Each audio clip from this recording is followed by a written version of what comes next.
Are you holding on to a dividend stock that could actually be dragging down your portfolio? Today, I'll show you the warning signs that a dividend investment might be hurting your long-term compounding and passive income goals. Many investors, especially those seeking passive income, love dividend stocks. The idea of getting paid just for holding shares is incredibly appealing.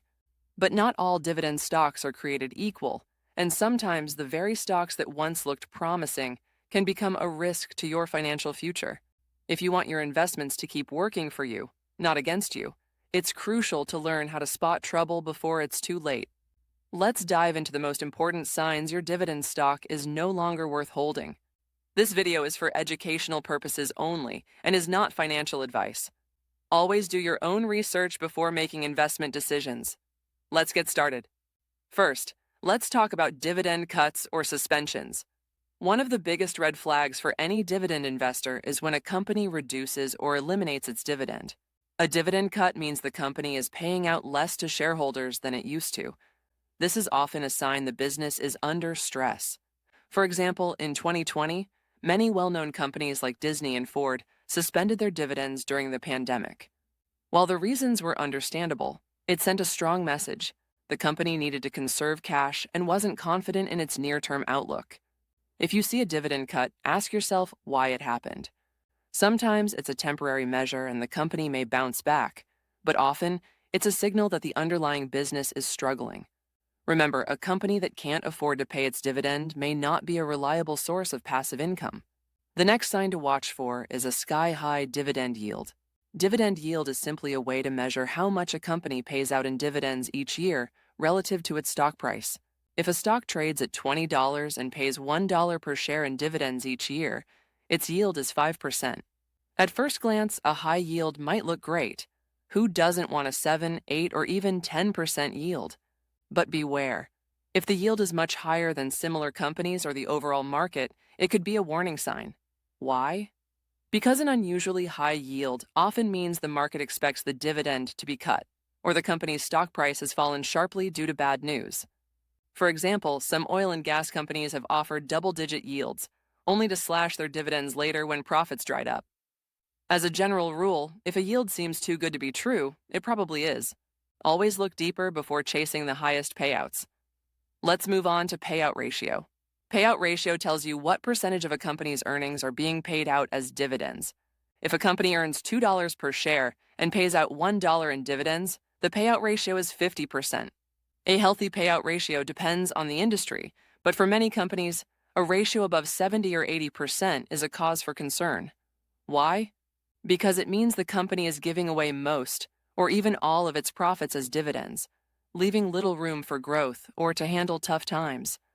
If the payout ratio is consistently high, or if it suddenly spikes, the dividend could be at risk. For example, if a company's profits fall, but it keeps the dividend the same, the payout ratio can shoot up, sometimes even over 100%. When that happens, the company is literally paying out more than it earns, which is unsustainable. Another key sign is deteriorating fundamentals. Dividends are only as safe as the business behind them. If a company's sales are falling year after year, or its profits are shrinking, that's a problem. Maybe the company is losing market share to competitors, or its industry is in decline. Take a look at General Electric. For years, GE was considered a blue-chip dividend stock, but as its core businesses weakened and debt piled up, the company was forced to cut its dividend multiple times. Investors who weren't paying attention to the signs suffered big losses, not just from the lower dividend, but from a falling share price. Always keep an eye on the company's financial health, including revenue, earnings, debt levels, and cash flow. If the business is declining, the dividend is unlikely to hold up over the long term. The next sign is lack of diversification. Diversification simply means not putting all your eggs in one basket. If your passive income depends too heavily on a single company, industry, or sector, you're taking on unnecessary risk. For example, let's say you own several utility stocks because they've traditionally paid solid dividends.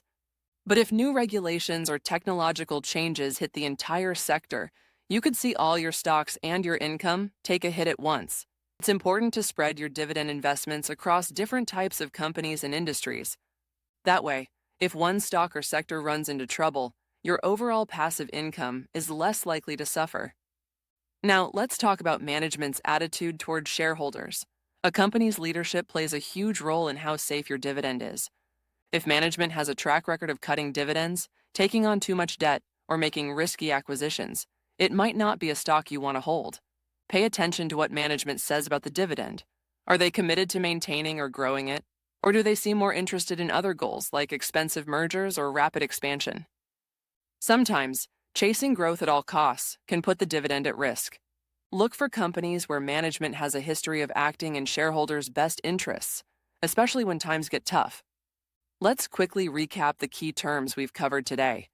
Dividend yield measures how much a company pays in dividends relative to its stock price. It's a useful tool, but a very high yield can be a red flag. Payout ratio tells you what percentage of profits are paid out as dividends. A very high payout ratio may mean the dividend is unsustainable. Diversification means spreading your investments across different companies and sectors to reduce risk. So what should you do if you spot one or more of these warning signs? First, don't panic. One bad quarter or a temporary dip isn't always cause for alarm. But if you see multiple red flags, like a dividend cut, high payout ratio, deteriorating business fundamentals, and little diversification, it's time to take a closer look. Ask yourself, is this company still a good fit for my long-term passive income goals?